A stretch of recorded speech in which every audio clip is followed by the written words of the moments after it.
Halo teman-teman, di video kali ini saya akan kasih tahu cara agar Windows menjadi super ringan dan lancar pada PC dan laptop. Tanpa berlama-lama, langsung saja kita mulai. Oke, jadi video ini merupakan part yang ke-18. Bagi kalian yang penasaran untuk part yang pertama sampai part yang ke-17, kalian bisa cek aja untuk link videonya sudah saya taruh di deskripsi di bawah. Nah, jadi kali ini di part yang ke-18 kita masih melanjutkan dari panduan si Nico. Nah, tapi kali ini untuk websitenya berbeda. Jadi untuk link dari websitenya Nico itu juga berbeda. Jadi bagi kalian yang penasaran untuk website yang kedua dari si Nico, kalian bisa cek aja untuk link websitenya di deskripsi di bawah atau di deskripsi video. Jadi kalian bisa lihat untuk tampilan websitenya itu berbeda ya dari video sebelumnya tentang registry Twix. Tapi tenang saja untuk pembuatnya masih sama yaitu si Nico. Nah, jadi di sini ada sebuah guide, ya dimana guide ini tuh lumayan bisa dibilang panjang ya ini. Nah, seperti yang kalian lihat ini gua scroll ya, sampai ke paling bawah.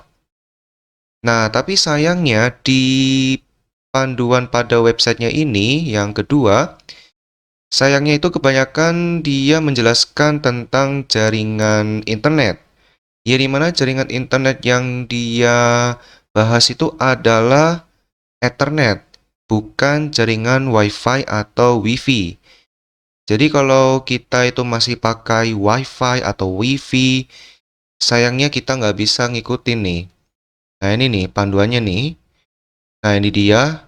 Nah ini khusus yang sudah pakai koneksi Ethernet atau yang sudah pakai kabel LAN. Jadi kalau kita ngikutin itu nggak bisa guys kalau kita masih pakai WiFi. Jadi di sini gua sudah ambil beberapa, jadi cuman dua yang menurut gua paling penting, karena sisanya mungkin bisa kalian baca-baca sendiri, atau kalau semisal kalian bingung bisa komen aja.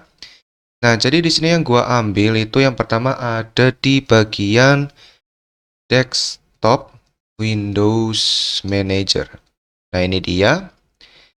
Nah, jadi kita akan bahas di desktop Windows Manager atau DWM. Dan tentang subbabnya itu adalah full screen optimization.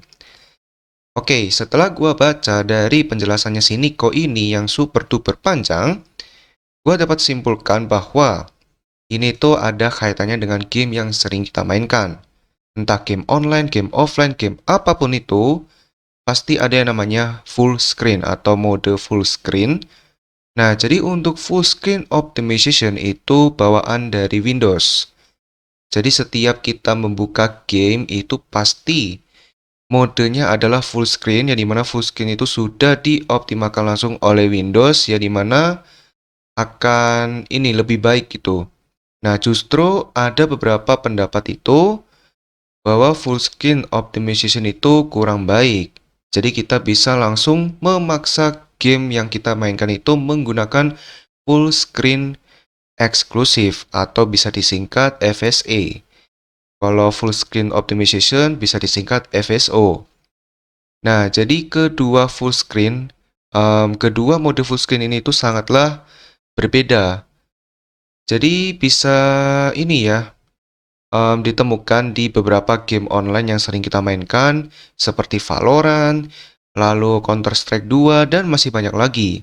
Nah, perbedaannya yang paling kelihatan itu berada di perpindahan jendela atau di perpindahan window. Jadi saat kalian memakai FSO, itu nanti ketika kalian Alt Tab, itu untuk gamenya nggak masalah, jadi kayak smooth dan juga normal.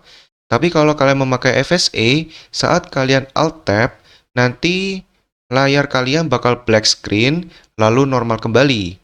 Kemudian kalau kalian mau balik lagi ke game kalian, nanti bakal ke ini lagi guys, black screen lagi, lalu muncul game kalian lagi. Nah, yang dimana itu dapat ini ya, sedikit kayak resiko nge-crash gitu ya di beberapa game kalau kita memakai FSA dan sering melakukan Alt Tab. Jadi kalau kalian bisa lihat di sini, nah ini yang gua maksud ya di bagian gambarnya ini. Jadi ini ada namanya disable full screen optimization. Nah, ini kalau kalian penasaran cara dapetin gambarnya ini gimana? Contoh semisal gua ambil game Genshin Impact, jadi gua bakal pergi ke sini atau mungkin gua bakal ambil game Valorant. Nah, contohnya seperti ini, guys. Nah, jadi yang digambar itu contohnya seperti ini. Nah, misal nih Valorant ya. Nah, ini sama nih. Nah, ini ada namanya disable full screen optimization. Nah, ini kalau semisal kita centang, maka game yang kita pilih, kalau di sini Valorant, nanti untuk Valorantnya bakal langsung memakai full screen eksklusif. Ya, dimana full screen optimization atau FSO itu bakal mati. Nah, jadi seperti itu. Dan kalian bisa lihat di sini bahwa beberapa orang itu berpendapat ya bahwa full screen optimization itu lebih baik di posisi gaming dan juga performa pada game. Tapi beberapa orang juga mereport bahwa full screen optimization tidak selalu membuat game dan juga performa aplikasi kita itu lebih baik. Nah, jadi bisa dibilang FSE dan FSO itu cukup berbeda. Jadi ini tergantung selera kalian karena gua di sini sudah menemukan perbedaannya karena gua kan sering main game nih setiap hari. Jadi ada perbedaannya, guys. Oke, jadi di sini gua bakal contohkan di game Genshin Impact. Jadi kalau kalian lihat di pengaturan grafiknya, ini ada namanya full screen dan layar penuh. Nah, jadi kedua ini tuh sangatlah berbeda. Kalau full screen ini berarti kita memakai full screen eksklusif atau FSA. Kemudian kalau kita memakai yang layar penuh, ini berarti kita memakai full screen optimization. Jadi nanti bakal kelihatan perbedaannya saat kita alt tab seperti ini. Nah, jadi seperti ini. Kalau kita pencet tombol Windows di keyboard, gamenya bakal nggak kenapa-kenapa. Tapi kalau kita memakai full screen atau FSA atau full screen eksklusif, nanti saat kita pencet tombol Windows di keyboard, nanti gamenya bakal langsung kayak ke minimize gitu ya, kayak langsung hilang gitu. Kemudian kalau kita alt tab, dia juga langsung hilang. Nah, sedangkan kalau tadi kita pakai full screen optimization, gamenya masih ada. Tapi sekalinya kita pakai yang FSA atau full screen eksklusif, nanti game kita hilang. Dan biasanya ini berpengaruh pada performa yang dimana katanya untuk full screen eksklusif itu jauh lebih baik guys dibandingkan yang apa namanya yang full screen optimization. Tapi mungkin dari kalian ada yang berbeda, tapi ini patut dicoba ya, terutama kalau kalian sering main game setiap hari berjam-jam berlama-lama ya kan. Nah, jadi seperti itu kurang lebih untuk gambarannya. Oke, jadi masalah untuk FSA dan FSO sudah selesai. Kita lanjut ke subbab berikutnya, yaitu di HPET. Nah, HPET mungkin dari kalian sudah banyak yang tahu, yaitu High Precision Event Timer. Oke, jadi di sini setelah gua baca ya di penjelasan Nico, katanya HPET itu yang seharusnya itu menyala. Jadi HPET itu seharusnya menyala di BIOS dan mati di Windows. Oke, kalau kita sudah cek di BIOS dan tidak ada pengaturan HPET, maka kalau di BIOS tidak ada HPET, maka itu akan menyala dengan sendirinya. Nah, tapi kalau di dalam Windows itu kita cukup matiin lewat Device Manager, guys. Kalau kalian tahu di Device Manager, itu di paling bawah ada System Device ini. Lalu kita bisa klik kanan panahnya, lalu cari High Precision Event Timer, lalu klik kanan, Disable Device, lalu klik OK. Nah, jadi seperti itu, tapi di sini dia juga bilang ya bahwa yang BCD Edit, jadi kalau kalian tahu komen-komen yang BCD Edit, itu katanya tidak berguna guys. Nah, jadi katanya si Nico itu berguna untuk beberapa komennya. Tapi tidak ada satupun yang dapat mengimprove performa dalam hal gaming. Jadi bisa dibilang bahwa komennya tersebut itu tidak mengefek kondisi game kita, tapi hanya ke sistem atau desktop yang kita gunakan. Jadi komennya itu yang kayak gini guys. Nah ini dia. Kemudian di sini ada program bernamakan Timer Bench. Jadi ini sangat bagus untuk ke benchmark Windows Timer kita. Jadi kalian bisa klik, kemudian download untuk aplikasinya. Jadi kalian bisa ke yang download ini, lalu klik untuk aplikasinya. Lalu nanti dia bakal ke download dengan otomatis. Tapi di sini gua sudah punya, jadi gua bakal batalin saja. Gua batalin, lalu gua bakal tunjukkan ke kalian. Nah, jadi ini dia untuk aplikasinya. Jadi kalian bisa masuk ke aplikasinya yaitu Timer Bench. Jadi klik kanan, lalu pilih Run as Administrator.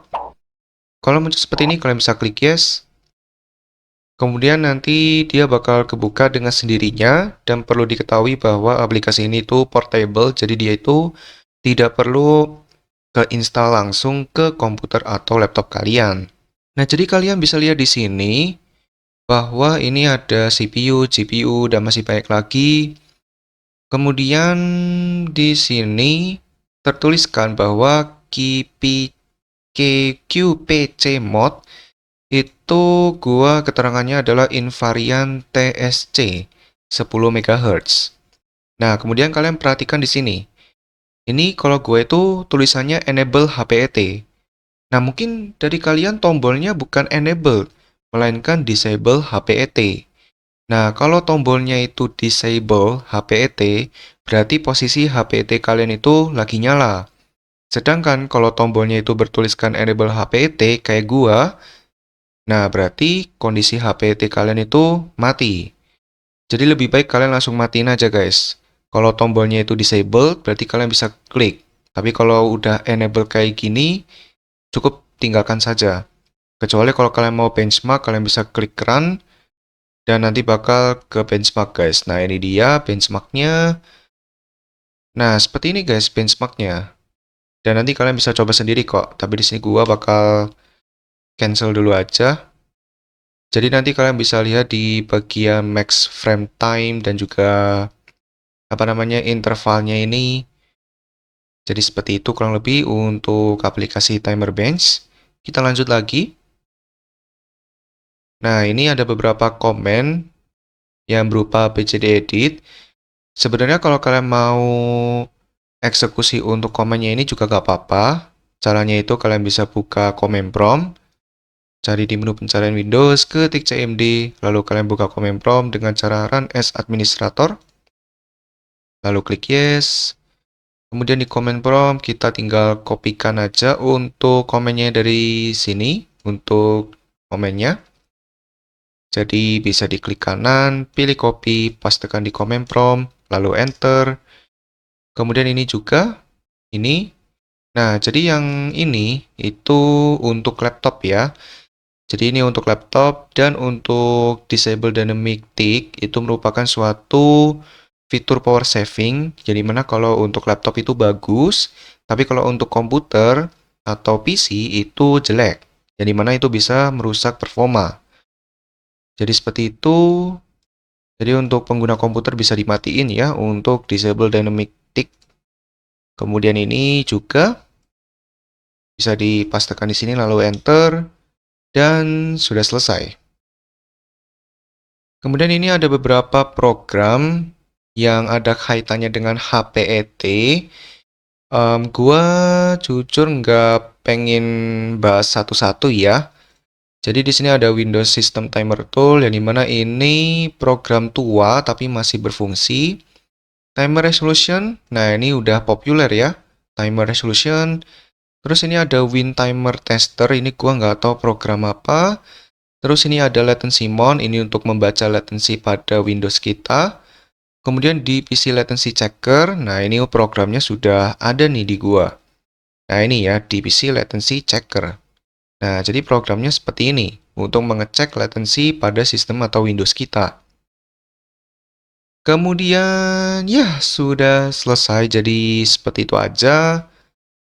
Dan di next part, itu nanti ada kaitannya dengan beberapa aplikasi yang sangat berguna untuk kita semua. terutama nanti kaitannya dengan ini guys, full screen optimization. Jadi nanti di next video bakal bahas nih beberapa aplikasi yang direkomendasikan oleh Nico guys. Jadi gua sudah ada websitenya sih.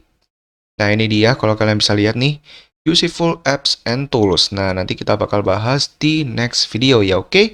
Oke, jadi video tentang cara agar Windows menjadi super ringan dalam cara pada PC dan sampai dulu. Semoga video ini bermanfaat buat teman-teman. Jika bermanfaat jangan lupa subscribe, like, dan share video ini. Dan terima kasih kepada yang sudah subscribe dan share video ini, oke? Oke, video ini sampai dulu, ditunggu next video ya. Dadah!